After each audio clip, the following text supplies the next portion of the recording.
El gobierno de Gabriel Boric está entrando en su último año y en lo que va de su periodo presidencial ha cosechado las tasas de homicidio por cada 100.000 habitantes más altas en el último tiempo en Chile. En el plano más político se especula que la hoy encargada de hacerle frente a la crisis de inseguridad, a la criminalidad organizada, estaría evaluando dejar el gabinete y asumir una carrera presidencial. Y además, en marzo, durante este mes, la Subsecretaría de Prevención del Delito debería publicar el informe de víctimas de homicidio. En estos días está sucediendo el desalojo de la toma de las Jarillas en Viña del Mar. Son muchos temas los que queremos conversar, por eso estamos con Iván Poduje. Ustedes lo conocen, él es arquitecto de la Pontificia Universidad Católica de Valparaíso, es además columnista y panelista en diversos medios y programas, y es también socio de la oficina de urbanismo ATIVA. Iván, muchas gracias por estar acá, bienvenido a FNM. Muchas gracias, Francisco, por invitarme. Bien, Iván, mira, yo tenía planificado hablar contigo, partir hablando contigo sobre homicidios, ya sobre un estudio que hicieron en tu oficina, pero la contingencia manda, y es que se está produciendo hoy día, en estos días de marzo, el desalojo en la toma de La Jarilla en Viña del Mar.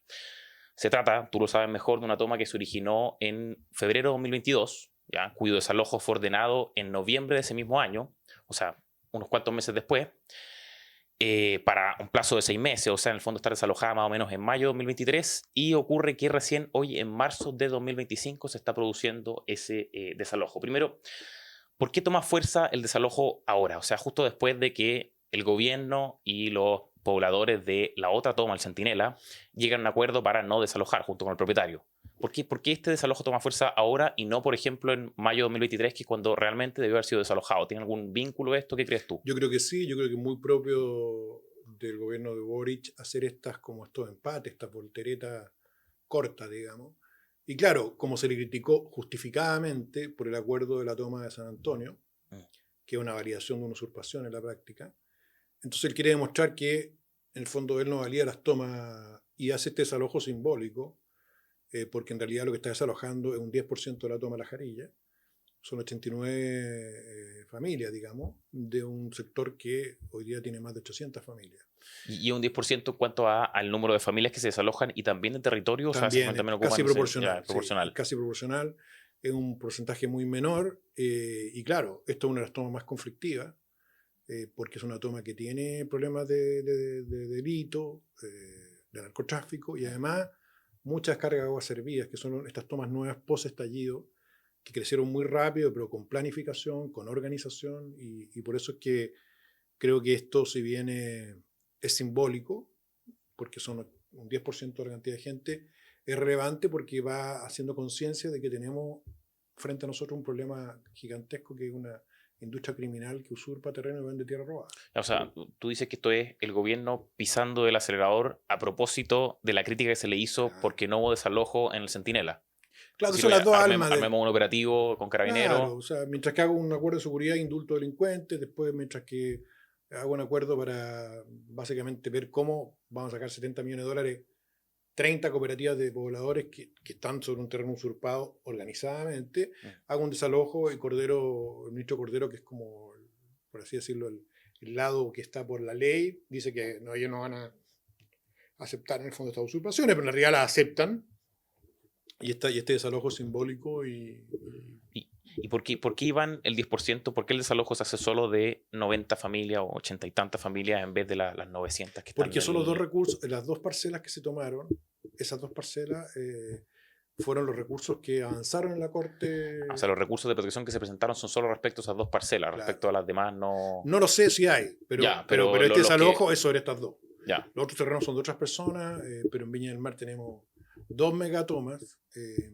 Esta es la más chica, la Jarilla, y tenemos una con casi 2.000 familias que está en Santa Julia, que es una toma de menos organizada y donde es imposible el desalojo. Ya. Oye, Iván, en parte de los tomadores, de los usurpadores, reconocían que habían pagado por los terrenos en los cuales Sí. estaban, por los loteos, si que se pueden decir, en La Jarilla. ¿Cómo se explica eso? ¿Qué pagaron? A quién le pagaron? Al loteador brujo, al delincuente que tomó el terreno, que contrató las máquinas, que contrató la topografía, que loteó partidos regulares de 200 metros cuadrados, de 220 metros cuadrados. A ese delincuente le pagaron. O sea, pasa lo mismo que en el Centinela, en el fondo, que es lo que Lo hemos estado mismo, lo mismo que viendo. Centinela. Nosotros acabamos de sacar un estudio que lo publicó el Clinic, donde demostramos, ¿cierto?, que la toma Centinela tuvo organización, logística, diseño. Es una toma, nosotros como arquitectos hacemos barrios, loteos, urbanizaciones, y nos dimos cuenta que es un trabajo totalmente profesional, como queríamos nosotros, solo que todo ilegal, digamos. Oye, vamos a San Antonio, por ahora, salvo que tengas algo más que decir sobre No, la la Jarilla. Jarilla es una toma muy compleja. Esto es una señal, digamos, viendo el lado medio lleno del vaso, es bueno que se dé esa señal. Es bueno que los mismos pobladores reconozcan que están comprando tierra robada, que eso es un delito, y que van a perder la plata que gastaron ahí, porque eso opera como un desincentivo para que esta mafia, que puede llegar a ser gigantesca, no siga creciendo. Y respecto de estos pobladores, ¿se anunció por parte del gobierno o de alguna autoridad alguna solución habitacional, como llaman ellos, como se hizo con Centinela, o no hay nada? Sí, la alcaldesa Ripamonti, que no está presente en el desalojo, ella ha bregado lo hizo en otra toma también, que son tomas chiquititas, ha bregado porque se busque una solución habitacional al problema, lo cual, sin perjuicio que puede ser bueno, es muy injusto con la gente que está esperando antes. Porque recuerda que hoy día tenemos listas de espera en salud y en vivienda también. ¿Cuánto es el déficit hoy día? 600.000 familias. ¿Y en la región, en la quinta región más o menos? En la quinta región son alrededor de 25.000, 30.000, dependiendo del caso. Entonces, es un déficit muy, muy significativo, y estoy hablando del Gran Valparaíso, no la quinta región. Valparaíso, Viña, Quilpué y Alemana. Y por lo tanto, tú lo que estás haciendo con estas medidas es darle prioridad a gente que no cumple la ley, por sobre aquellos que ahorran, postulan y esperan, y eso no es justo. Y no es sano para el país tampoco. Claro, porque imagino que esta solución habitacional de la que hablan, que se les busca entregar a las familias que están siendo desalojadas, es inmediata, no involucra un proceso de espera como... Inmediatamente tienen que entregarle subsidios de arriendo, lo van a entregar probablemente, que fue lo que hizo Ripamonti en otro caso, y la gente que postula y vive asignada, o vive allegada, o vive pagando arriendo, no accede a subsidio, porque no se toma terreno. Entonces la señal que da el Estado con esto, si tú tomas un terreno, si eres violento, te lo tomas. Yo, si te llego a desalojar, cosa que es poco probable porque es un margen completamente menor, te voy a dar una solución y te voy a dar un subsidio para que tú puedas esperar mientras que te consiga una vivienda con un subsidio de arriendo. El 10% dijiste en la Jarilla, ¿cierto? De desalojo. El 10%, 89 familias, o el 10% de la cantidad de gente que vive en la Jarilla, que ha dicho ya que no se va a ir. Y hay posibilidad de que, realizado el desalojo, o sea, de que logren sacar alguna familia, vuelvan a ingresar o ingresen otra a esos terrenos, se van a tomar medidas de seguridad para resguardar el terreno ya desalojado. No se han anunciado. El dueño tenía que hacerse cargo. Y hoy día lo que han hecho muchos dueños es hacer zanja para evitar que entren las máquinas, porque acá entran con maquinaria pesada, y esa zanja funciona hasta cierto punto. Entonces nada garantiza que ese terreno liberado no pueda ser ocupado, salvo, y ahí está la solución, que tú como Estado, con una alianza privada, con los privados, hagas proyectos de vivienda y ocupes todos esos terrenos que están en condición de toma hoy día. Eso es lo que se debe hacer y no se ha hecho. Bien, vamos a San Antonio. Oye, megatoma, se ordena el desalojo por parte de tribunales también bastante tiempo atrás, se incumple la fecha, se prorroga, el gobierno llega a una especie de acuerdo con el propietario, y luego de ese acuerdo la Corte de Apelaciones suspende el desalojo que estaba programado para finales de febrero. Entonces, para el 26 de febrero. Claro, no hay desalojo. Vamos a ver el acuerdo ya en un rato más, los detalles. Tú nos podrás explicar esta figura de las cooperativas de pobladores, pero cuéntanos un poco, Iván, sobre el origen de la megatoma. ¿Ya? ¿Cómo nos aparece esta...? Esta megatoma aparece en diciembre del 2019. Que la gente tenga una idea. La toma completa abarca 220 hectáreas. Eso son 220 manzanas. Es inmensa. Es un territorio gigantesco. O sea, saquen la cuenta ustedes, ¿cierto? Que el Parque O'Higgins tiene 80 hectáreas. O sea, son casi 3 veces el Parque O'Higgins. Es enorme. Y cuando tú tienes un terreno tan enorme, es muy difícil que primero partas en sectores distintos, paralelos, al mismo tiempo. Porque esta toma tiene 4 sectores, separados por 3 quebradas. Y además, que partas haciendo las calles con trazados perfectos, haciéndolas paralelas cada 40 metros, cada 50 metros de forma perfecta. Entonces lo que nosotros detectamos es que hay una organización para tomar estos terrenos post-estallido. Sí, tú dices que se inscribe en la nueva ola de usurpaciones ocurridas entre estallido y pandemia. Sí, o sea, son otro tipo de tomas. Claro, son nosotros tenemos de las que estaba hablando. Pre-estallido, 45.000 familias viviendo en campamento. Post-estallido a la fecha, esa cifra sube a 125.000, o sea, se triplica. Y de esas, más de un tercio son planificadas, organizadas, según nuestros catastros. Más de un tercio. Más de un tercio. Ya. Oye, sigue con el detalle un poco de esa planificación. Bueno, ¿Hay esa planificación trazado que ahí? incluye trazado de calles largas, de 4 kilómetros, de 3 kilómetros, trazado de lo que se llaman manzanas, las manzanas que uno conoce, que son calles largas y calles cortas que las cruzan, loteo, tizado el loteo, que eso quiere decir eso, que tú delimitas los sitios y los tizas, les pones tiza blanca, Ya. que es tal cual lo hace un loteo. Porque en esa tiza blanca tú demarcas los sitios, todos sitios de 200 metros cuadrados perfectos. Claro, todo perfecto. Ya. Todo perfecto, de 10 por 20. 10 sitios por manzana. Y a medida que avanzan en la pendiente, los sitios van cambiando, las calles se adaptan a la cota de terreno, como lo hacemos nosotros cuando diseñamos. Y a medida que la pendiente es más grande, cambia el diseño, o sea, ya. Y eso avanza, en diciembre del 2019, después tenemos otro corte en abril del 2020, donde ya está todo armado. Pero solamente la mitad de los sitios están ocupados con casa. Solo han vendido la mitad. No, solo están ocupados la mitad. Nosotros no tenemos Ya. constancia De que se vendieron Claro, eso. igual nosotros hicimos una investigación cuando ocurrió esta toma, la publicamos en el diario El Líder de San Antonio, ¿Ya? el año 2020, si no me equivoco, y fuimos a terreno y vimos que efectivamente esto había sido organizado, ya sabíamos eso. Ah. Pero lo que hicimos fue un trabajo muy lento, que fue, a partir de fotos satelitales, rediseñar la toma, como reconstruirla. ¿Ver su evolución o...? Claro, ver primero su primera ocupación, porque las fotos satelitales tenemos 2019, 2020, 2021, 2024. Entonces tú puedes ver cómo creció la toma, pero además puedes reconstruir el diseño. Entonces lo que hicimos fue pasar a ser un arquitecto. Dijimos ya, descubre la regla que tiene de diseño esta toma. Y nos dijo calles de 9 metros, manzanas de 40 por 50, sitios de 9 por 10, listo. ¿Y son todas medidas estándares esas de Sí, son las de medidas más diseño? eficientes. Las medidas más eficientes son terrenos de 9 por 10 o de 15 por 10, de 250, 220, de 300 metros, manzanas de 40 por 50. O sea, es como lo que uno hace. Ya. ¿Ya? En un terreno ajeno, por supuesto, el que Es hizo como todo este... ilegal. Por supuesto. ¿Ya? Y nos damos cuenta que ya, si hay alguna duda, que, claro, los sitios permanecen meses vacíos y después se ocupan con casa. Ya. Entonces es una diferencia muy importante, una toma tradicional, las tomas pre-estallido, sin perjuicio que había organización política. Generalmente tú avanzabas con calle y predio y casa. Y las calles eran más chuecas, ¿cachai? No, estas tomas son impecablemente trazadas y avanzan con sitios vacíos y con casa. Para entender un poco tú haces como un antes y después de Cristo, por decirlo de alguna forma, este antes y después del estallido, ¿cuál es la nota distintiva o por qué se empieza a producir este nuevo fenómeno? ¿Qué pasó? ¿Por qué marcas el hito en el estallido? No, porque hubo tomas que después del estallido se organizaron. Pero sabemos por qué, esa es mi pregunta. ¿Sabemos por qué son distintas después de Mira, ese hito? a ver, hay una organización política en algunas tomas, en Cerro Navia, por ejemplo, la Violeta Parra. Ah. En esta misma toma, la calle principal de la toma tiene el nombre de un regidor comunista que fue detenido desaparecido. Se llama la calle principal. Ya. Los nombres de las tomas, Dignidad, Nueva Constitución. Son todas así. No todas, pero algunas. Pero hay... América Unida. Ya. O sea, podría haber una vinculación política. 100% algo política. así. ¿Ya? No, existe. Ya. Tenemos 3 tomas que se llaman Dignidad. Una en La Florida, otra en Colina, otra en Arica. Y esas tomas con vinculación, nombre político, dignidad, etcétera, ¿son con este tipo de urbanización, si se le puede decir de alguna forma, con topografía? Con menos maquinaria? detalle algunas, con más detalle otras. Ya. Entonces, ¿por qué se produce el primer hito? Yo creo que hay organización política, pero además porque hay en el fondo anomia y no hay fuerza policial, en el fondo de la ley del más fuerte. Ya. Las tomas siempre han existido, pero nosotros teníamos una curva que se dispara después del estallido, primer salto.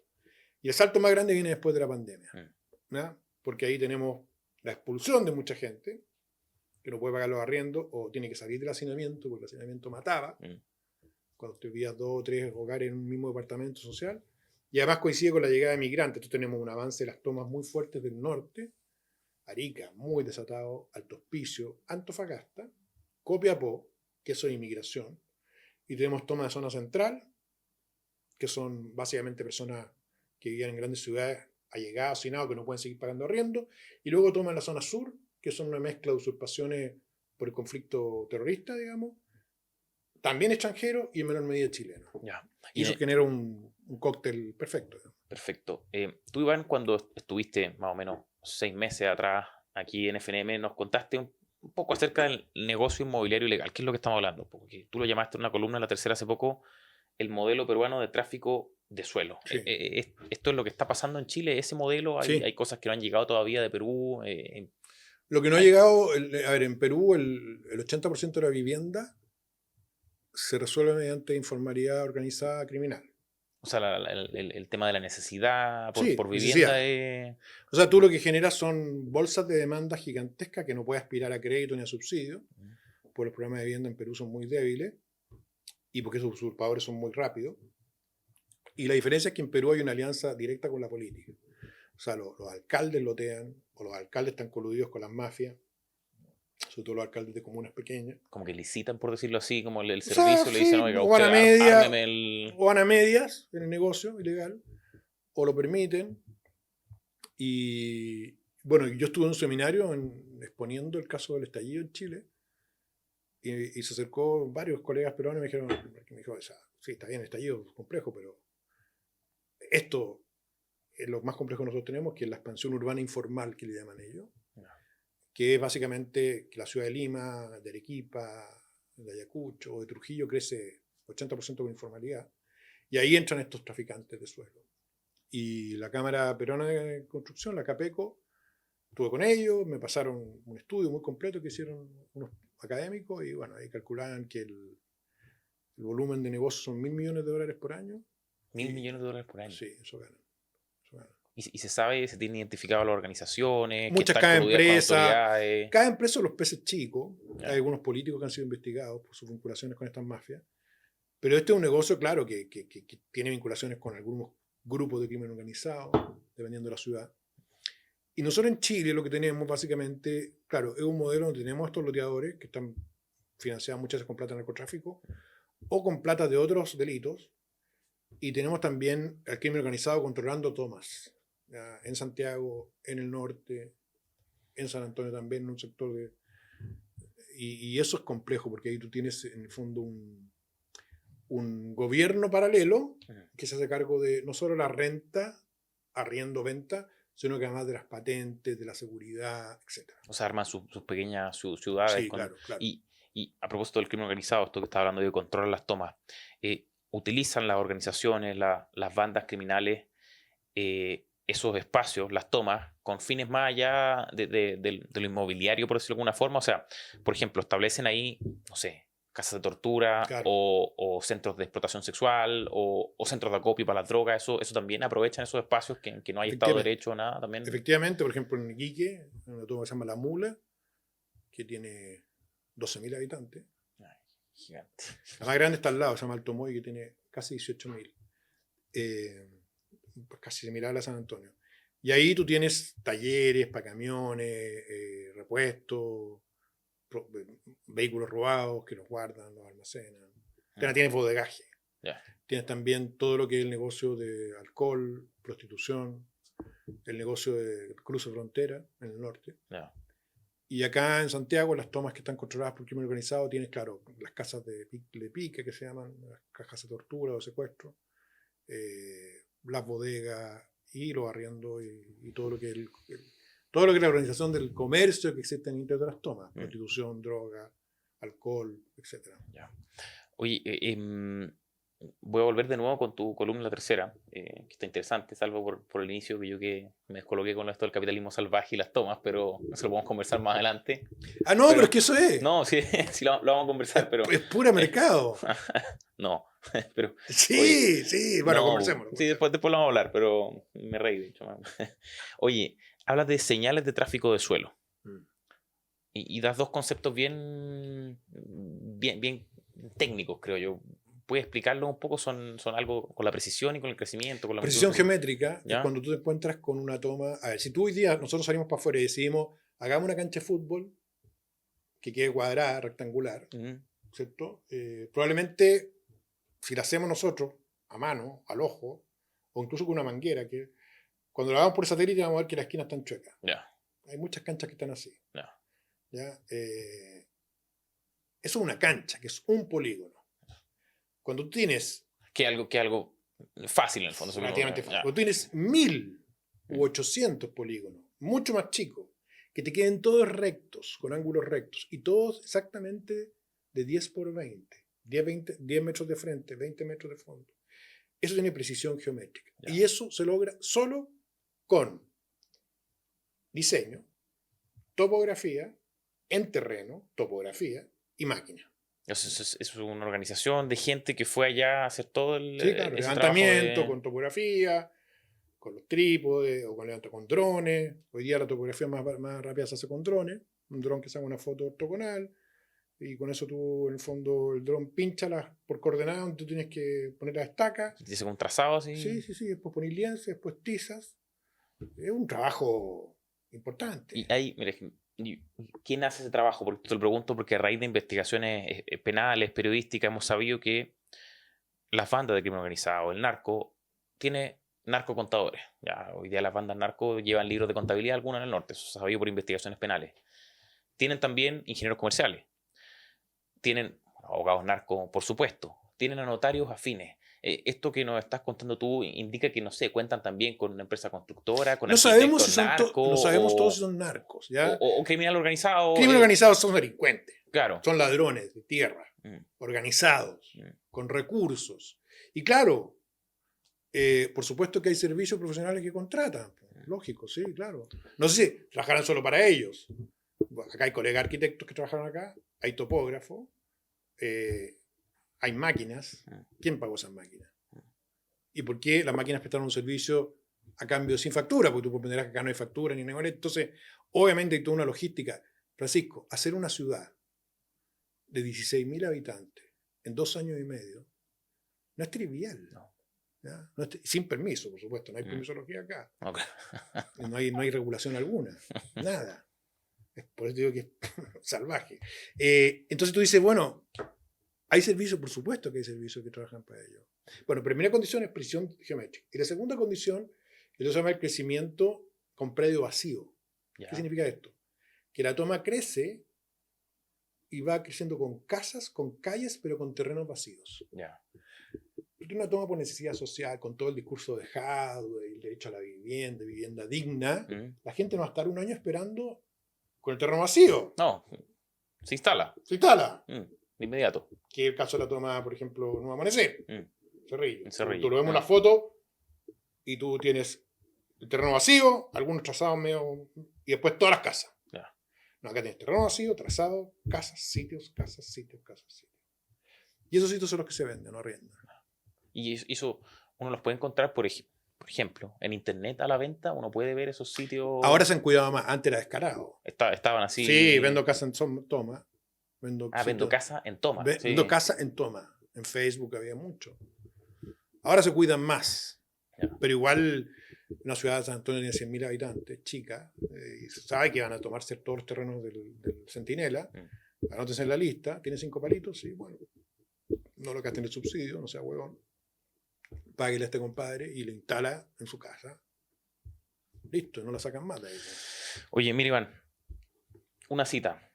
No habrá desalojos de terrenos sin solución habitacional. Priorizaremos una respuesta nacional digna y ágil a los campamentos, anteponiendo la instalación de mesas técnicas para el diálogo con las comunidades por sobre los desalojos. ¿De quién se trata? ¿Es Gabriel Boric o Carlos Montes? Gabriel Boric, programa de gobierno, segunda vuelta, claro, primera vuelta. Eso es lo que le encanta a él. ¿Tenemos algo de eso? ¿De una respuesta nacional, digna y ágil? No, porque mira, ¿por qué estamos metidos nosotros en esto? Primero, porque obviamente nos preocupa, porque nuestro país, pero también porque trabajamos con familias en el área pro bono que tiene Atisba.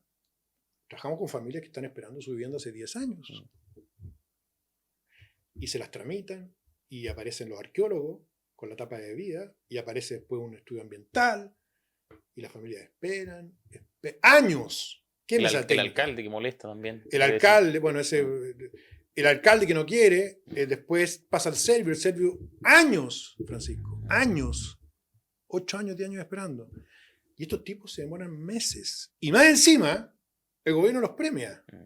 Entonces es mentira lo que dice el presidente. No hay agilidad, no puede haber solución habitacional cuando tiene la permisología que hay hoy día en Chile, donde tiene arqueólogos, activistas ambientalistas que se mueven para parar cualquier cosa que tenga permisos y hacen carta blanca para cualquier cosa que no tenga permiso. Que es el problema de Latinoamérica. El que cumple las reglas, todo el rigor de la ley. El que no las cumple, carta blanca, compañero. Eso es lo que está pasando en Chile hoy día. Entonces, nuestros vecinos que cumplen con las reglas, que se esfuerzan, que ahorran, que postulan, están postergados por la lógica de Boric. ¿Y por qué se mueven ahora recién? O sea, se mueven bien entre comillas, se mueven con respecto al Centinela. ¿Qué los impulsó ahora a llegar a este...? La Corte. Sí, pero es que esto lleva prorrogándose No, porque meses hay un cambio meses. que tú como abogado podrías anticipar.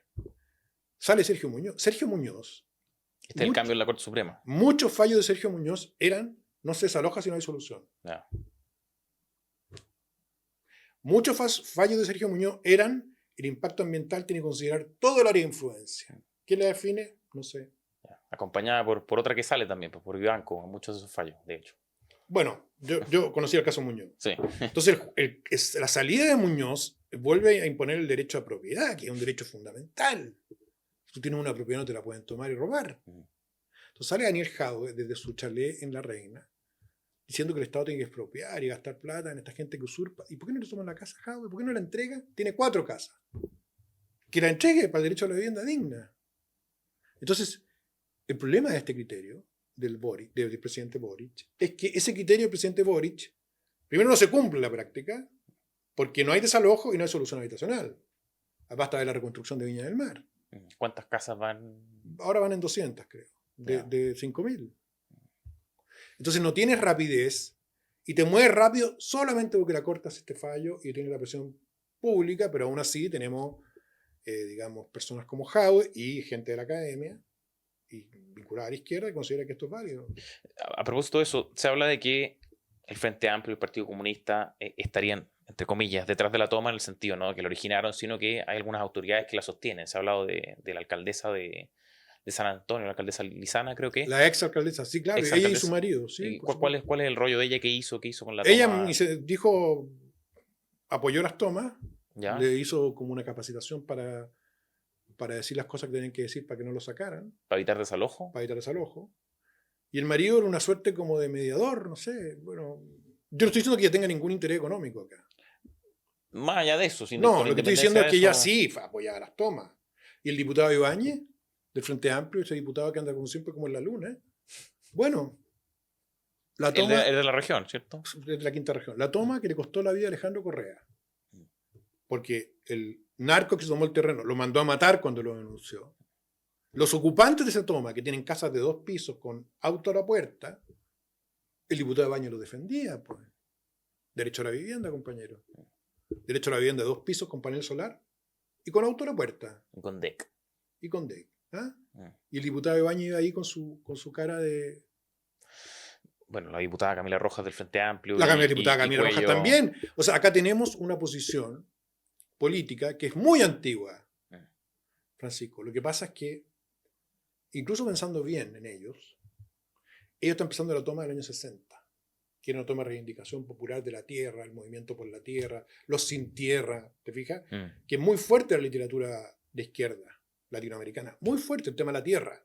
De hecho, en Argentina, el movimiento piquetero peronista más ultra, que lo dirige un tipo que se llama Juan Grabois, que es amigo del Papa, que ha sido candidato presidencial. Que fue candidato presidencial, sacó 6%.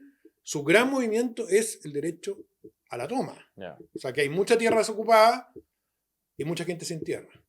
Que es un poco el fundamento de la reforma agraria, pero llevado a la ilegalidad. Y bueno, es un tema fuerte. Entonces yo pensando bien podría decir ya, qué sé yo, Cuello, Ibáñez, Jadwe, piensan que esta es la toma sesentera. O sea, admitiendo en todo caso que sigue habiendo una usurpación de propiedad, pero... Que yo siempre estaba en... Sí, claro, admitiendo, dejando eso como ahí como... Ya. Pero lo que omiten, en el mejor de los casos, es que hay una organización mafiosa, ultracapitalista, por decir un nombre, o que tiene una renta, o que tiene un negocio, que no sé cómo quieres decirle, que gana mucha plata, que andan en autos del año, que contratan topógrafos, maquinaria, y se forran de plata a costa de la necesidad de la gente que no tiene casa. Claro. Y que después reciben el respaldo político de la izquierda. Esa es la contradicción que quise hacer en la columna, ¿me entiendes? Cómo la izquierda avala un modelo de desregulación completa inmobiliaria que no respeta ninguna ley y que tiene renta increíble.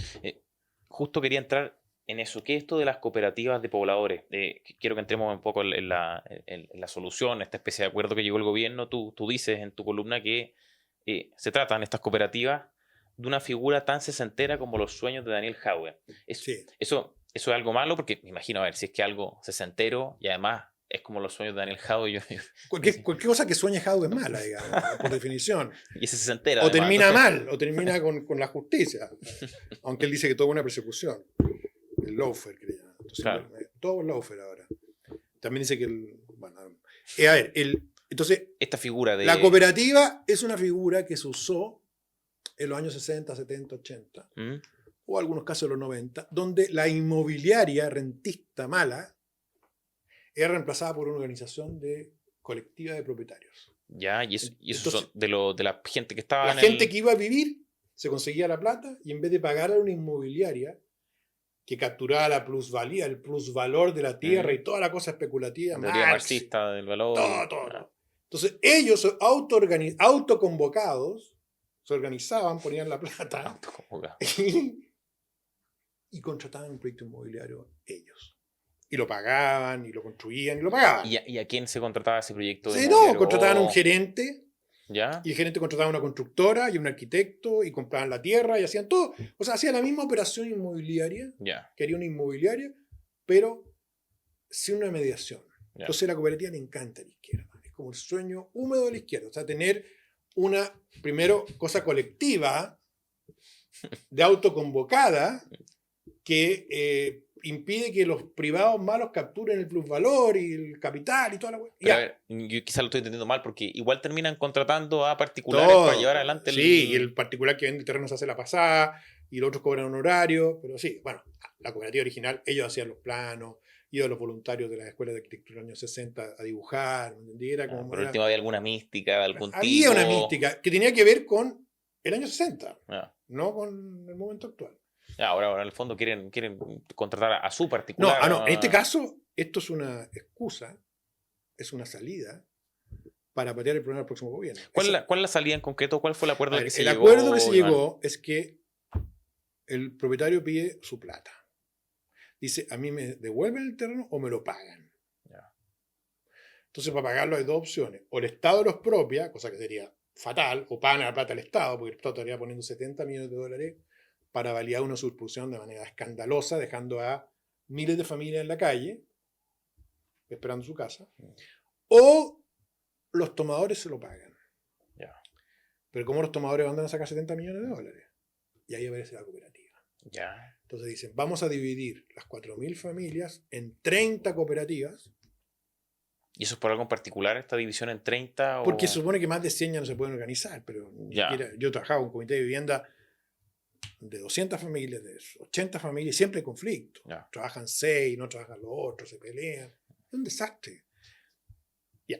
Entonces tú vas a tener que, en este modelo que escogió el gobierno, organizar a estas familias en cooperativas, con razón social, notarial, todo.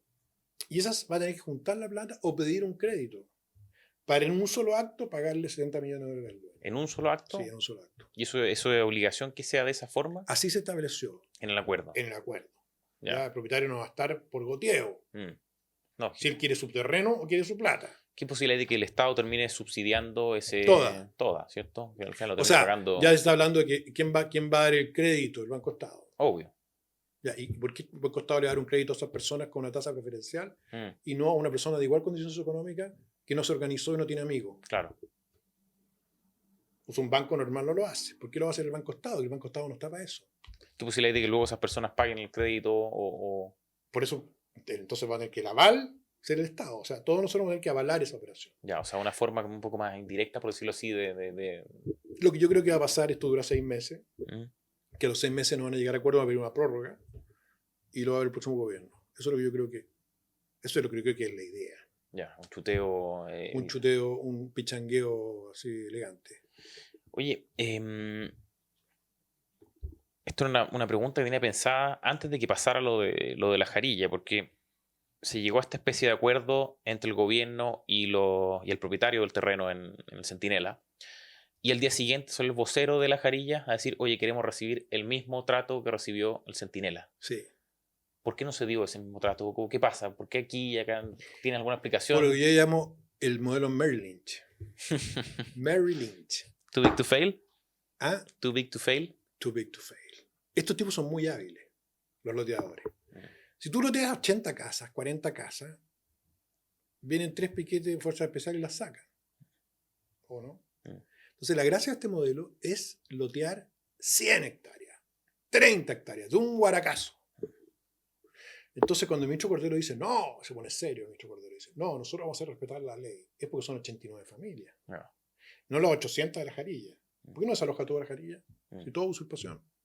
O sea, la Jarilla también es demasiado grande para... Demasiado grande para demasiado caer grande. la Jarilla original, Ya. la total. Mm. Por eso yo puse el pozo hoy día, porque dije, Sí. a ver, ojo, que el gobierno acá no trate de tapar la ilegalidad que avaló en San Antonio, porque está haciendo acá una medida simbólica. Claro, que nos diga que está imponiendo realmente No, el mentira, Estado de Derecho. Mentira.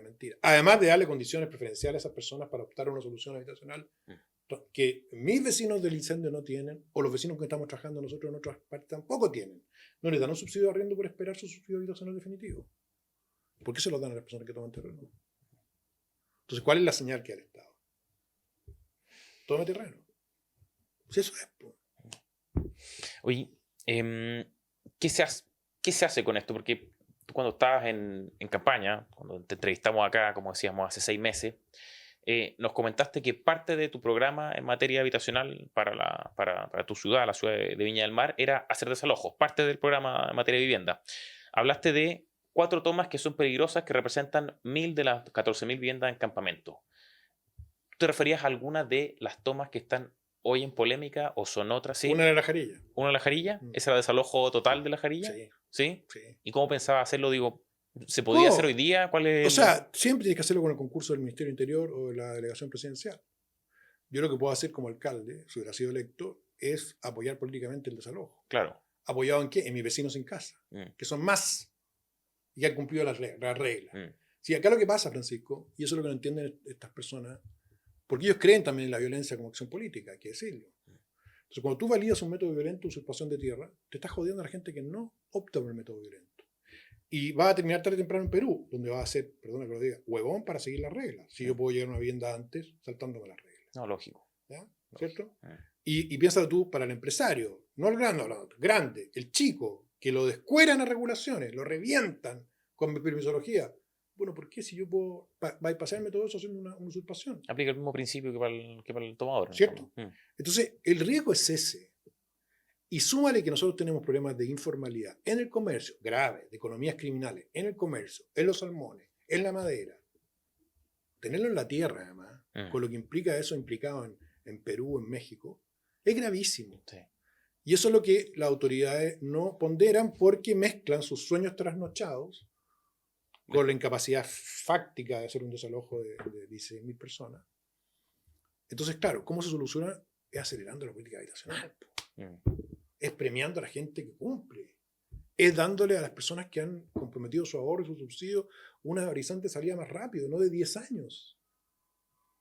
Y es haciendo para eso una serie de propuestas que tenemos. Pero, claro, lo que tú tienes que hacer es tomar eso y empujarlo con fuerza, como autoridad. ¿En qué está el ministro Monte actualmente? No, el ministro Monte tiene otros problemas. El ministro Monte está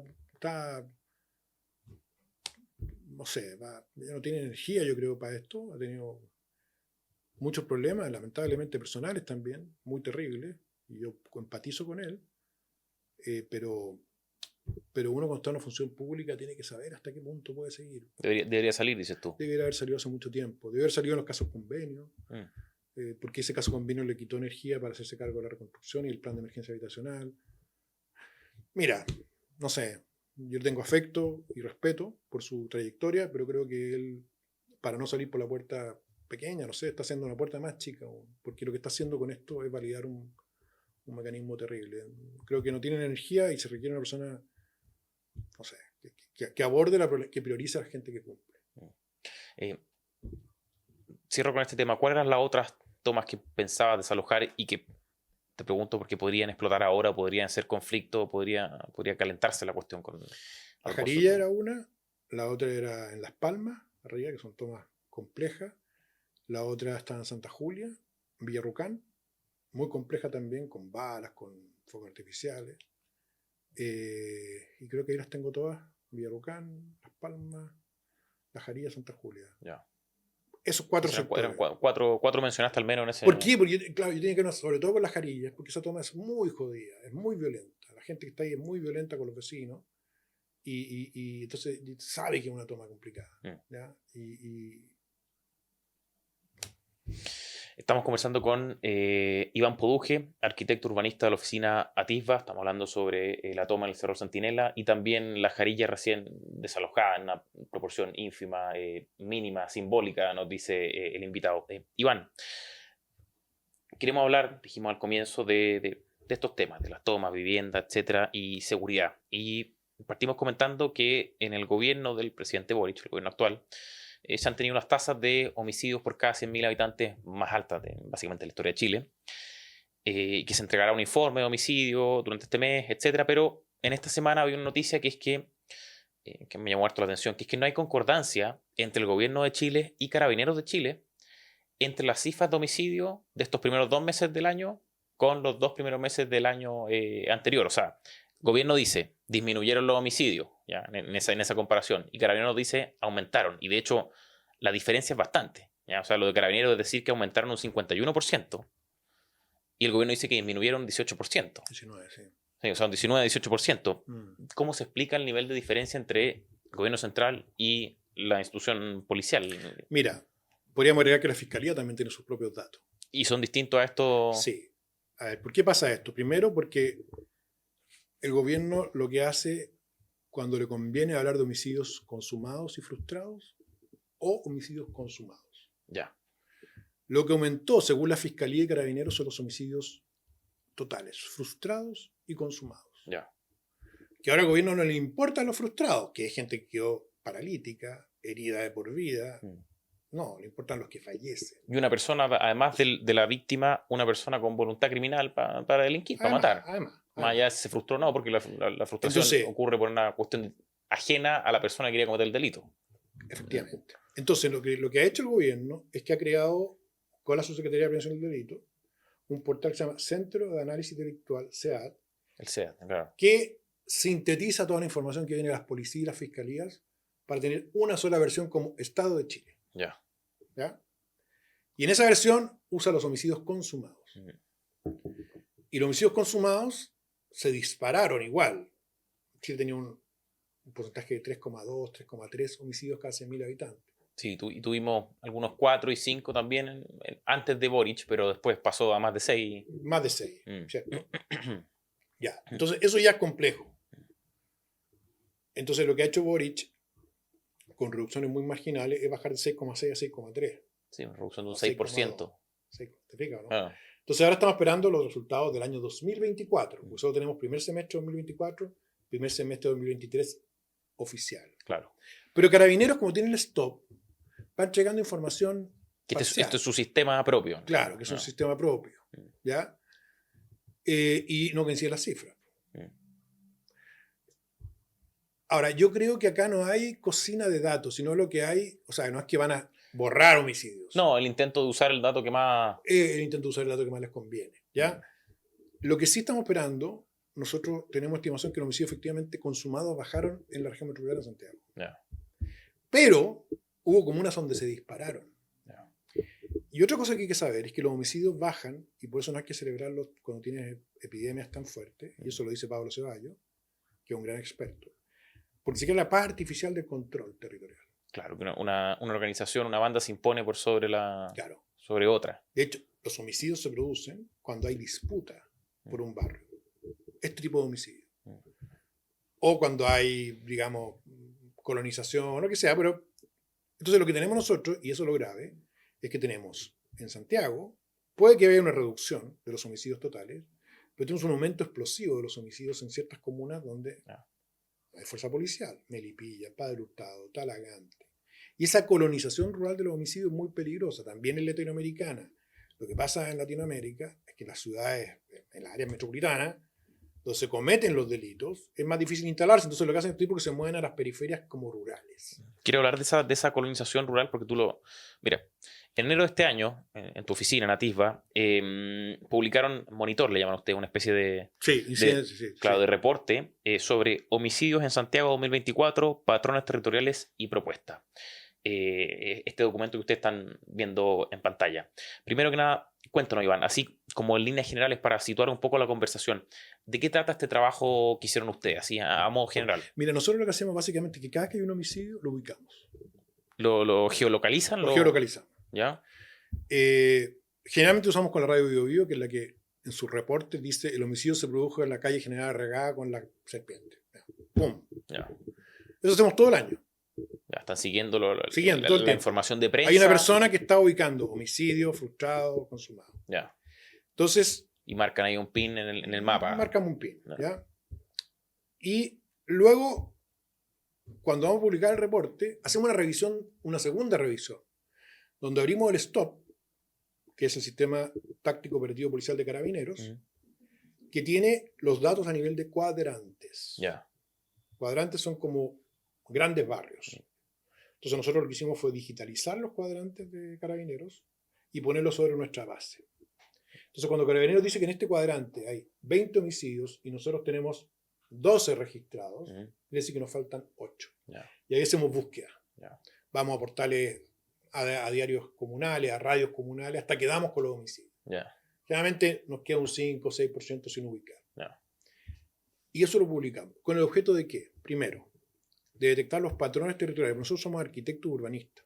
No somos especialistas en homicidios, obviamente, somos policías. Pero sí sabemos explicar por qué se concentran en ciertos sectores los homicidios, así como se concentran en ciertos sectores los estadios o las canchas o lo que sea. Cada actividad que se ubica en la ciudad tiene un patrón. Quiere decir que tiene una explicación. Ya. Entonces, cuando tú detectas patrones, lo que estás detectando son regularidades, como llaman los economistas, que se producen en ciertos sectores, que tienen ciertas características comunes. O sea, el valor de este tipo de estudios que hacen ustedes es entregar el por qué pasa o por qué se está concentrando este fenómeno, los homicidios, en determinados sectores. ¿Es una explicación? Es el valor principal, no es el... Bueno, aparte que tenemos una aproximación bastante certera al dato total de homicidios, que lo vamos a chequear ahora cuando publique la SEAD homicidios 2024. Claro, pero es un valor adicional a entregar un dato, en el fondo, un número de, oye... Nosotros tenemos el mapa con cada homicidio ubicado y luego de ubicar cada homicidio, relacionamos esas ubicaciones con bloques de vivienda social, con sectores afectados por el narcotráfico, con sectores afectados por el comercio informal. Yeah. Y al hacer ese cruce, lo que detectamos es qué homicidios se podrían explicar por la confluencia de estos factores. Esos son los patrones. Ya, perfecto. Entonces ya, ustedes lo que hacen en primer término es localizar, ubicar los homicidios. Estamos viendo el mapa de homicidios en los distintos cuadrantes de la región metropolitana, que es la zona de estudio de Iván y sus socios de Atisba. Ustedes identificaron también lo que llaman focos críticos. ¿Ya? Sí, antes expliquemos el mapa que está viendo la gente. Sí. Lo que está viendo la gente es, en color azulino, la ciudad, Santiago, el Gran Santiago. Esto está hecho por la región metropolitana. 52 comunas, 8,5 millones de habitantes. Lo que ven verde son los límites de los cuadrantes que tiene Carabineros, que son alrededor de 400, 380 cuadrantes para la región metropolitana. En el Stop 2, en cada cuadrante tiene la cantidad de delitos que hay por mes.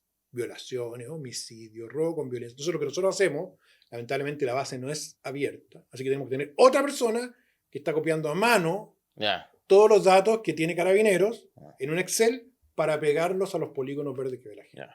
Y lo que se ve en los puntos amarillos son los homicidios.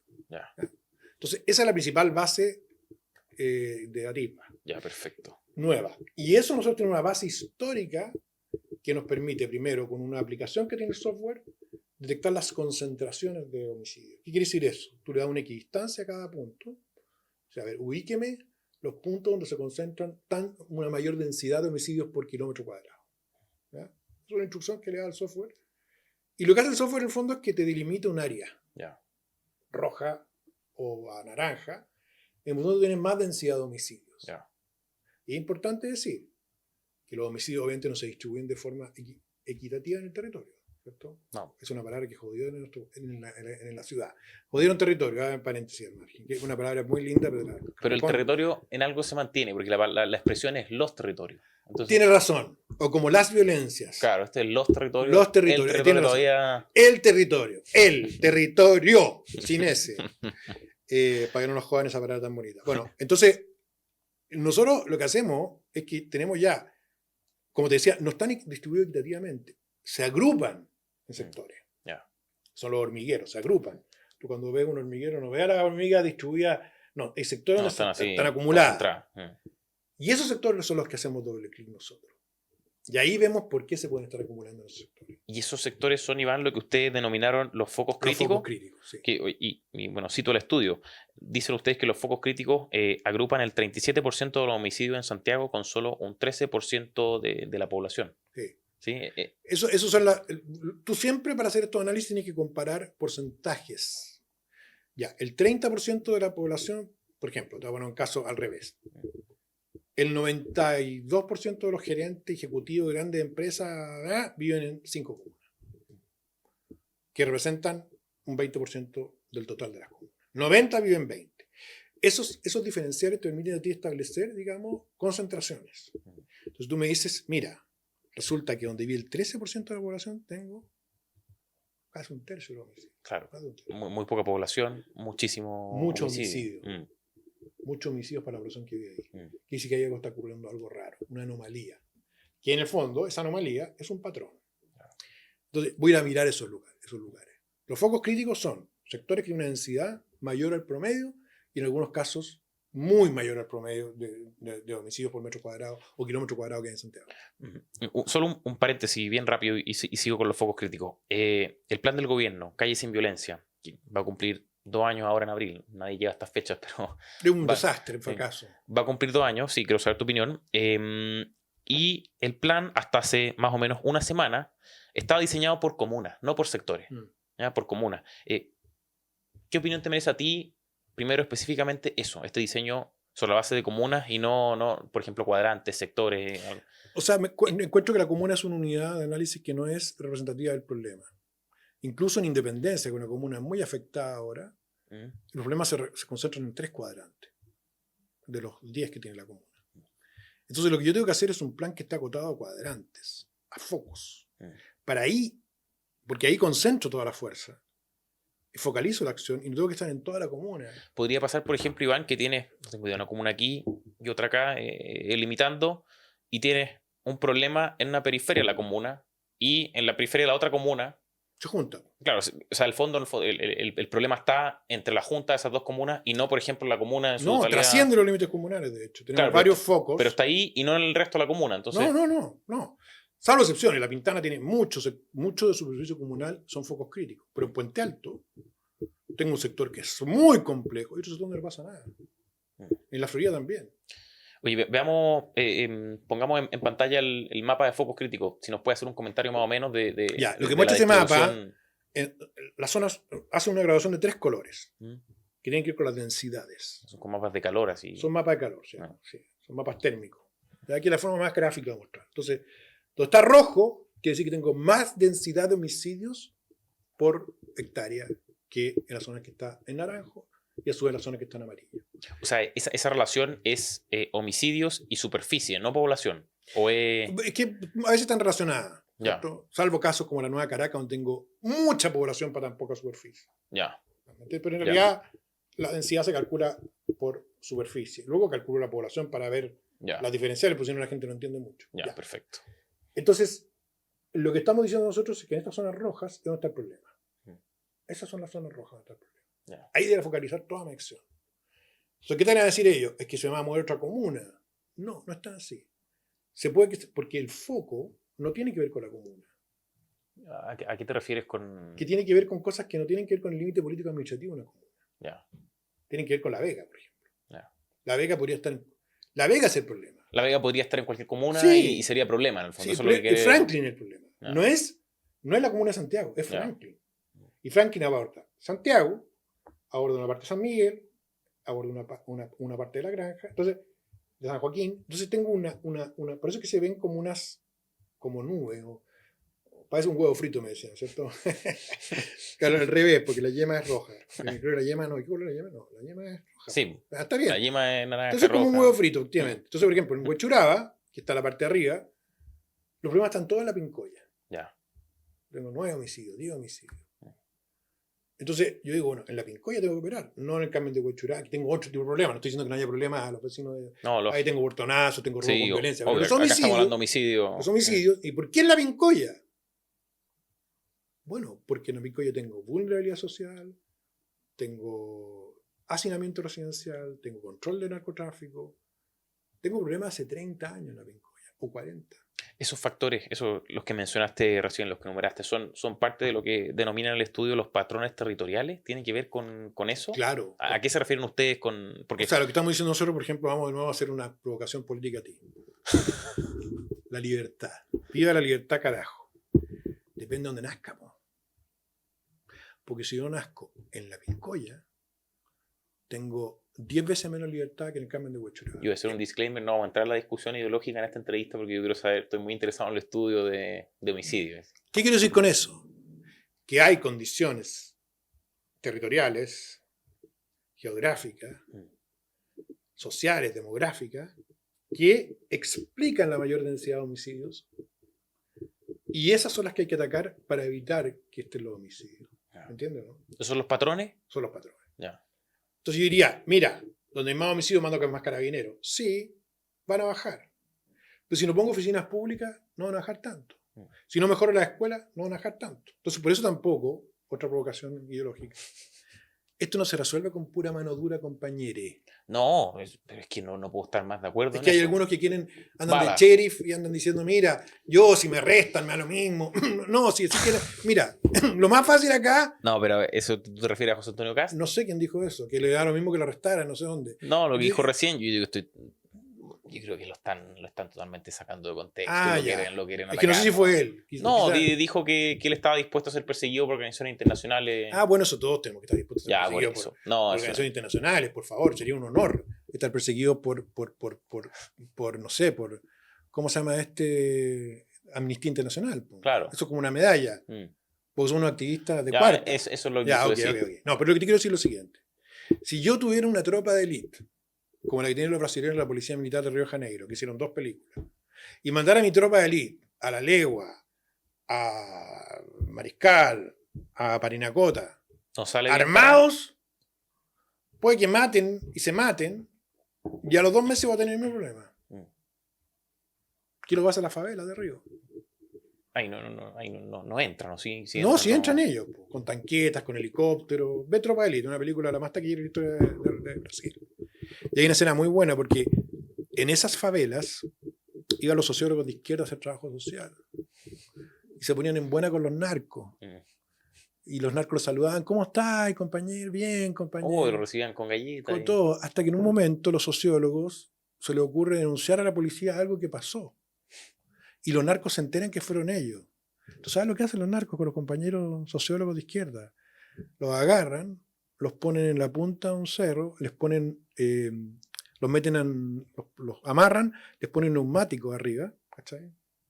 Y les prenden fuego mientras toman copete y disparan. ¿Y si es un estudio sociológico de ese fenómeno de...? No, lo que demuestra, que fue muy criticado por la izquierda el director de Tropa de Élite, es que en la favela no hay buena onda. Puede haber trabajo social, pero con los malos tú no te metes. Los malos son el cáncer. Cuando tú idealizas a los malos, que es lo que hace muchas veces la izquierda, con las tomas o con los barrios segregados. A propósito. ¿Cierto? Lo que haces tú en la práctica es te jodía el 90% que vive ahí, que no quiere tener problemas. Entonces, aquí va con esto, es que estos patrones territoriales no se arreglan solamente con policía. La policía es parte fundamental. Y podemos ver ahí lo que hay que hacer en materia policial. Pues tenéis que arreglar los colegios, tenéis que arreglar los hogares hacinados, tenéis que demoler viviendas que están capturadas. ¿Entiendes o no? Entonces, sí. Hablaste de barrios segregados y eso, ustedes lo construyen como un patrón territorial y dicen que el 56% de hecho de los homicidios que ustedes analizaron se deben a ese patrón territorial. Sí. ¿En qué se traduce esto? La segregación básicamente es la aislación física de un lugar por su condición de pobreza. O sea, básicamente es porque ese sector no le importa a nadie. Entonces, los barrios que se segregan generalmente son barrios que tienen problemas sociales históricos de larga data, que han sido descuidados, y como son descuidados, es más fácil controlarlos. Tan fácil como eso. Entonces, lo mismo pasó en el estallido. El estallido destruyó los barrios más pobres de Santiago. Mientras celebraban en Ñuñoa, en La Reine, Baquedano, en La Pincoya, La Granja, en San Joaquín, destruían lo único que tenían.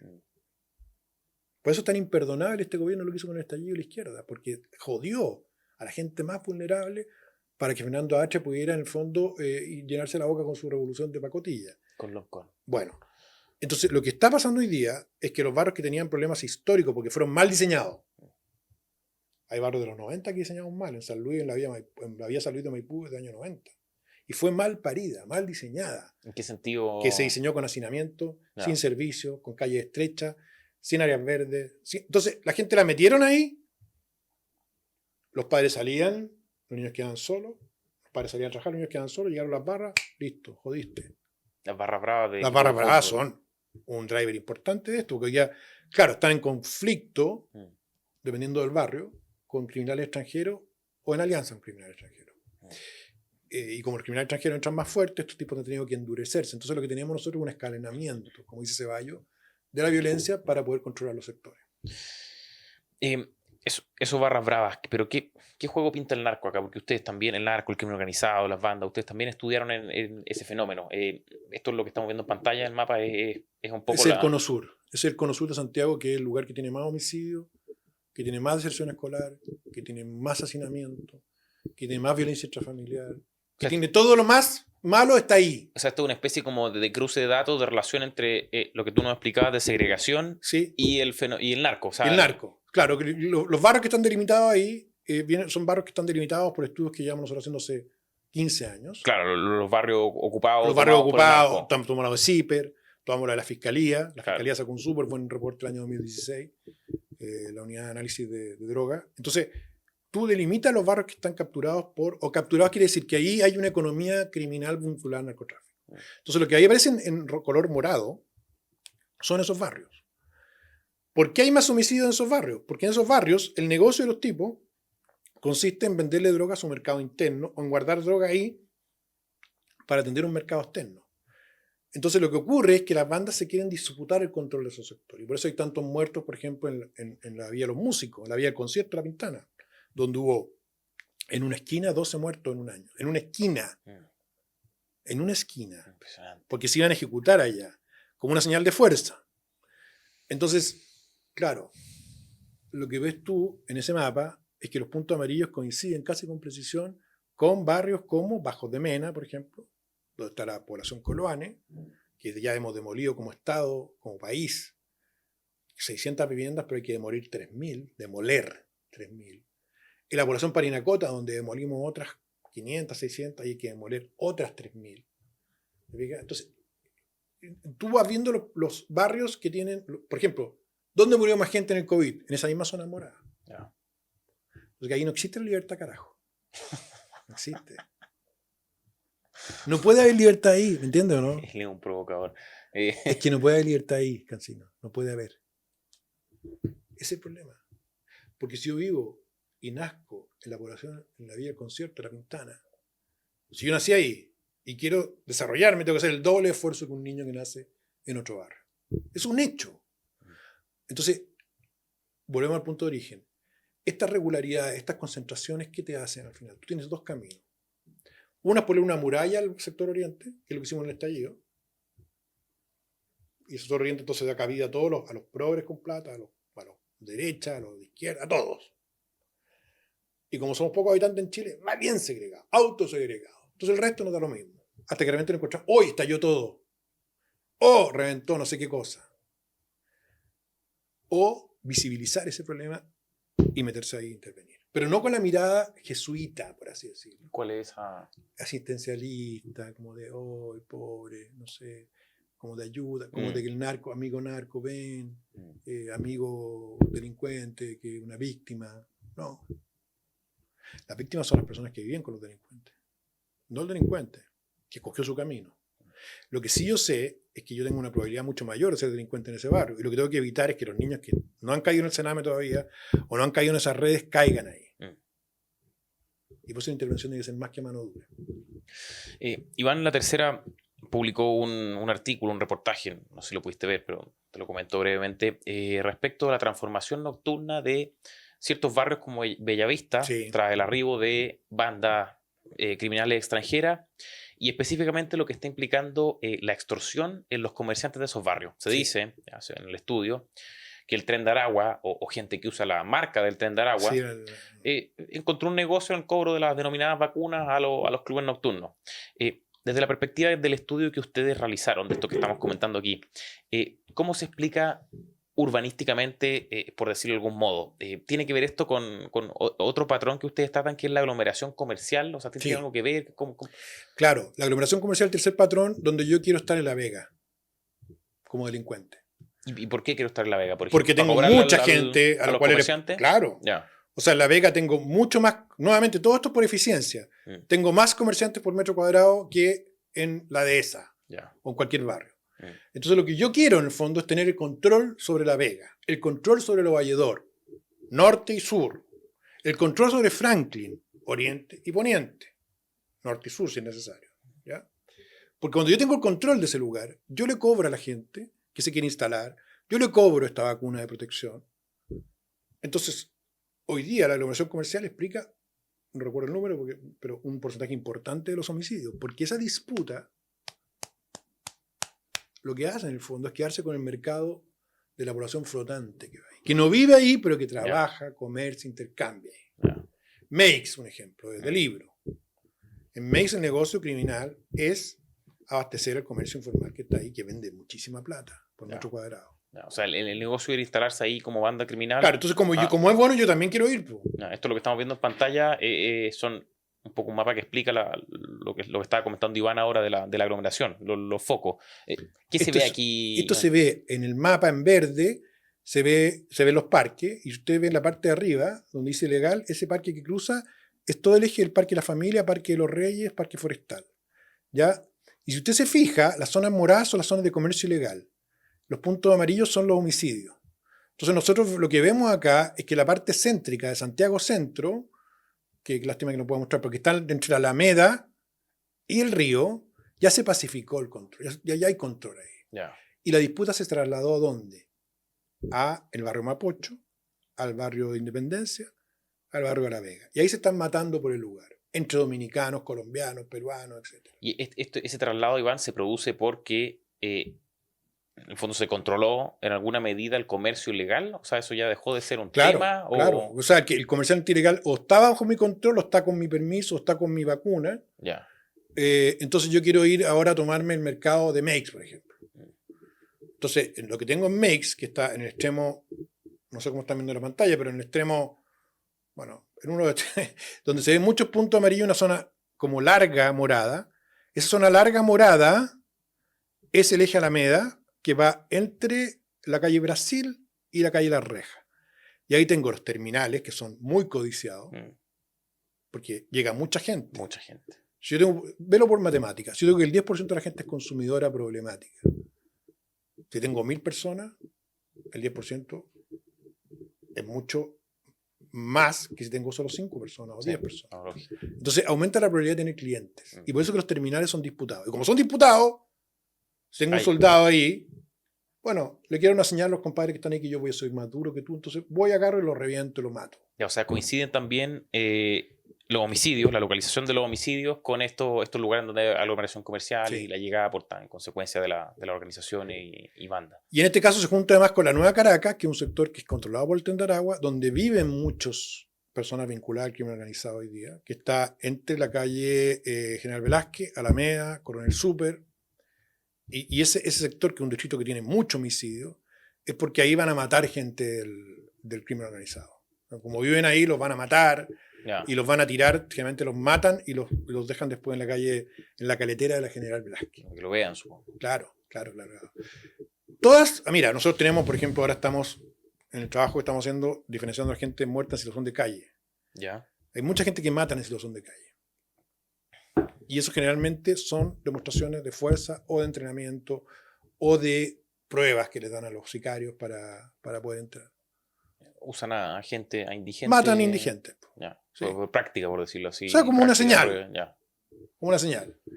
Ahora, yo he caminado a estos lugares. Estaba en la esquina de la muerte, por ejemplo, que está en Maruri, ahí en Independencia. ¿La esquina de la muerte? La esquina de la muerte le dicen la prensa, porque ahí han matado como 10 personas por año.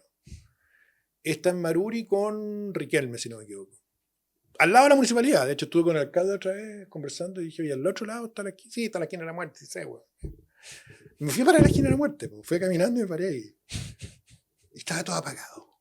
No. Y hay unos compadres en scooter que dan vuelta, con un gorro. ¿Qué hacía ahí metido ahí? Y. No, pero sí. Estaba al lado. Fui. He ido a muchos otros lugares. Ah, Y es súper. La sensación. Bueno, todos los negocios como con reja, con cámara. Y claro, lo que hay ahí es una zona de disputa. Pues ahí tienen los búnkeres de droga, ahí distribuyen a La Vega, distribuyen. Entonces, eso es lo jodido, porque en ese caso, tú dirías, bueno, para atacar eso, quizás comandar 10 carabineros a La Vega. Tengo que trabajar con los locatarios, tengo que trabajar con las calles, con los alcaldes, entonces es más compleja la situación. Oye, Iván, hace una semana, de hecho creo que fue la semana pasada, solo la semana pasada, la Fiscalía formalizó ahora podría decirse que es el ex líder del Tren de Aragua acá en Chile, es Carlos Moreno Gómez, quien habría dirigido, según la investigación de la Fiscalía, un quíntuple homicidio en Lampa, ¿ya? En 2023, ya, producto de una pelea en la que estaban con otra banda venezolana, los Orientales. Sí. Ya, estaban disputando un edificio que está a cuadras de La Moneda dedicado a la explotación sexual. Sí. Y además también en Lampa ocurrió en 2024 esta balacera y también quíntuple homicidio en la parcela, en ese parcelazo, en esa fiesta, etc. ¿Por qué te hago esta pequeña introducción? Te lo pregunto porque se está comenzando a expandir el área de influencia de la criminalidad organizada hacia la periferia de Santiago, o sea, en el fondo se está yendo hacia la ruralidad. ¿Qué está pasando ahí? ¿O es solo un fenómeno de la ciudad urbano? Ese sector donde mataron a esas 5 personas se conoce como Chorrillos 3. ¿Ya? O noviciado. Es un sector de la comuna de Lampa donde hay centros de eventos que se le arrendan a narco. Sí. Y donde suelen ir a matar a gente. En la calle Chorrillos 3, una calle con muchos muertos. Porque los van a ejecutar ahí, porque no le pasa a nadie por ahí. Los llevan. Los llevan y los matan. Secuestrados, por decirlo así. Sí, los llevan y los matan ahí. Yeah. Entonces, de hecho, uno de los puntos calientes que nosotros tenemos varios rurales. Ese es el más complejo. Yeah. Que es un cruce de camino entre los Chevers, Chorrillo 3, el noviciado. Y ahí tenéis como 15 muertos. O sea, un sector rural, sin población. ¿Ya? Después tenemos en la Rinconada de Maipú otro sector que tiene la misma función. Entonces, ¿qué ocurre en estos sectores rurales? Hay laboratorios de droga, sobre todo drogas sintéticas. Eso ocurre mucho en Melipilla, en Padre Hurtado, en Peñaflor. Hay bandas que controlan esas ciudades. Acuérdate de la narcorreina. La narcorreina era de un clan de los Pejos. Era la pareja de la líder del clan de los Pejos. Las bandas chilenas se llaman clanes. Sí, a diferencia de los grupos narcos internacionales. Y la novia de la dirigente del clan de los Velázquez, o los Galindo, no me acuerdo, de los Pejos, fue asesinada en Peñaflor porque estaba explorando el territorio por la banda que controlaba Peñaflor. En Padre Hurtado murió un niño viendo un partido de fútbol. Sí. ¿Cierto? Entonces tú tienes todo ese corredor, Maipú, Melipilla, ahí está Padre Hurtado, Peñaflor, Talagante, con mucha contaminación por este problema. Y no es solo, y no es solo lo que nos decía al comienzo de esto, que los llevan a matarlos, sino que tienen laboratorios instalados en el fondo. Tienen laboratorios y van a conquistar esos mercados. O sea, Melipilla tiene 80.000 habitantes. Y tenemos tipos que fabrican armas ahí. Tenemos varios laboratorios en Melipilla y tenemos muchos homicidios en la periferia de Melipilla. Tanto en la ciudad de Melipilla como en Boyenar, que es un sector donde se supone viven muchos de estos tipos. Que viven en parcelas de agrado, los con más plata, no viven en casa. Claro. Oye, en la oposición, un poco trasladando este tema a la política, se está viviendo algo así como quién la tiene más en materia de seguridad, ¿cierto? Eso es como, uno lo ve así de repente, se pelean por eso. Es un poco machista tu comentario. Es una forma de decirlo, estoy jodiendo. Estoy progre ahora. Sí, estoy bien progre, después de la elección. Oye, y bueno, pasa esto y a mí a ratos me faltan propuestas un poco más concretas, sobre todo el cómo. Sí, okay, por último hay gente que progresa, que pasa del eslogan y te dice, oye, vamos a hacer esto, pero falta después el eslabón que es, oye, ¿cómo se va a hacer esto? Pocos tienen propuestas concretas, el plan específico, el diseño. Primero, ¿cuál es tu valoración sobre el trabajo de la oposición en esta materia? Muy, muy superficial, muy bombástico, o sea, superficial en el sentido que no entra en el fondo del asunto. Muy de titulares. Vamos a minar la frontera. Vamos a construir una cárcel. de seguridad en el norte. Vamos a duplicar la cantidad de no sé qué cosa de carabineros. ¿Ya? Por último, pasaron del vamos a combatir la delincuencia, porque ese era el No, nivel pero que es que eso estábamos ya, antes. sí, pero es que ya, a ver, si todas las encuestas del tema 1, migración, delincuencia y narcotráfico, de 1 a 5, Mm, tú deberías tener algo más, po. mm, Ya, entonces sí, pues la puerta cerrar la puerta giratoria, esos eslogan ya claro, son de los años 90 claro, pero o 2000, se no sé. usaban hasta la elección anterior Bueno, también, si no no sé. es... Pero, ya. Ahora, incluso en eso, ¿en qué lugar de los 200 kilómetros vaya a poner? Mm. ¿Puedes poner minas? Claro, ¿cómo? ¿Hay que denunciar algún tratado? Sí. ¿Cuáles tratados vamos a renunciar? Ya. Todas esas decisiones de la precisión, por ejemplo, hoy día en Carabineros, el principal problema que hay es burocracia interna de Carabineros, para que operen más rápido, para arreglar los carros, para arreglar los cuarteles, además de la RUF, que Nair Ratamal ayudó, pero no es suficiente. Y tienes que considerar que estos tipos han hecho la vista gorda, los que gobiernan, a todos los homicidios generados por policía, no homicidios, sino que uso de la fuerza, ¿cómo se diría? Uso de la fuerza de la policía, Legítima. uso de la fuerza legítima, sí. Ya. Cuando estén en la oposición los van a cuestionar todos, Mm. ¿cierto? Porque van a volver a su origen. Y lo hicieron, lo que ya sabemos que hicieron. Ya, bueno. Mm. Entonces, tú tienes que pensar el cómo. En muchos aspectos. Cómo aumentar la dotación policial, cómo aumentar las atribuciones, cómo va a permitir que los militares puedan tener. Es lo que pasó en el cuartel de Infantería Marina del Fuerte Aguayo, es escandaloso. Sí. Porque básicamente lo que tenemos son delincuentes que reducen a una tropa de élite, donde se entrenan los soldados más especializados de Chile, que son los infantes de Marina Comando, y el tipo le roba las armas. Son circunstancias raras iguales. Es raro que no hayan reaccionado, que no... Quizás no reaccionaron porque Porque saben que los temieron pueden... la reacción política, ¿no? Claro, Ah, porque a los 2 infantes de Marina que reaccionaron matando a un terrorista les pusieron un fiscal que politizado y los reventaron. sí. Bueno, ¿cómo va a resolver eso? Ejemplos. Luego, en los homicidios. ¿Cómo bajar los homicidios en estas zonas críticas? ¿Cómo va a intervenir las zonas críticas? En las usurpaciones. ¿Cómo va a evitar que haya más usurpaciones? ¿Cómo va a quitar mercado a los tomadores de tierra? Ese cómo hay poca definición. Entonces, lo que nosotros hemos querido hacer con estos reportes que hemos sacado de usurpaciones, de homicidios, de segregación y política habitacional, es entrar en la discusión del cómo. ¿Por qué? Porque el gobierno va a tener, primero, poco tiempo para moverse. Todos esperamos que la izquierda no vuelva a ganar, y todo indica que va a ser así. Culturalmente están derrotados. Pero ahora hay que ganar la elección y después hay que gobernar.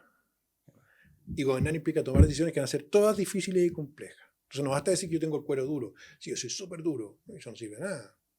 Tiene un plan, un diseño, Plan, diseño, propuesta, etapas, costos. resultados, Además, meta. no tengo plata porque estos tipos me están dejando el banco, la caja fiscal vacía, con una deuda de no sé cuántos miles de millones de dólares. No, la ley de presupuestos que viene, que va a aplicar al gobierno siguiente. Que se lo van a seguramente va reventar. Porque una cosa que no entiendo, y eso es lo que me molestan de alguna gente en la oposición, que cree que puede llegar a acuerdos con estos, que son buena onda, en el fondo igual nos conocemos de la U, tomamos unas chelas juntos. No. Tropa de élite. Estos son los malos. Estos, compadre, van a dejarte un presupuesto reventado. Si pueden dejar sin balas a los carabineros. O le van a sacar la benzina a los autos. ¿Me entendió, no? Porque ellos juegan rudo. Entonces, en este tema se requiere mucha disciplina, mucho rigor, mucho trabajo que falta. Iván Puje, la gente que nos estuvo acompañando, ¿dónde puede encontrar el reporte, el monitor del que hablamos? Atisba.cl, se van a monitor, que es una de las pestañas que hay. ¿Pestañas se llama así? Sí. Y ahí están todos los informes de descarga gratuita. Solo tienen que dejar su mail. O pueden buscar Atisba Monitor en el Google y les va a llevar a estos lugares. Y acá hoy día estamos sacando donde demostramos por qué la toma de San Antonio fue organizada, planificada. Y estamos preparando uno muy interesante con bueno, no nos voy a adelantar, pero estamos todo el tiempo y queremos generar alianzas con otras organizaciones para poder aportar ideas a los candidatos de la oposición. En año de debate presidencial. Sí, claro. Sí. Dijiste que hoy día sacaron uno sobre la mega toma San Antonio. Hoy día, ¿Se va a publicar hoy día? Se publicó en el Clinic el resumen. ¿Ya? Un saludo al Clinic. Gracias por publicar nuestro estudio. Muy bueno. Muy completo el reportaje.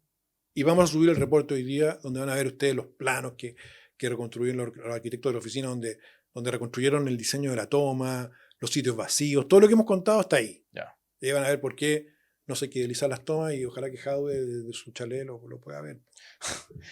Iván Puig, muchas gracias por estar acá con nosotros en FNM. Encantado. Gracias a todos por seguirnos en esta nueva entrevista. Nos vemos la próxima semana.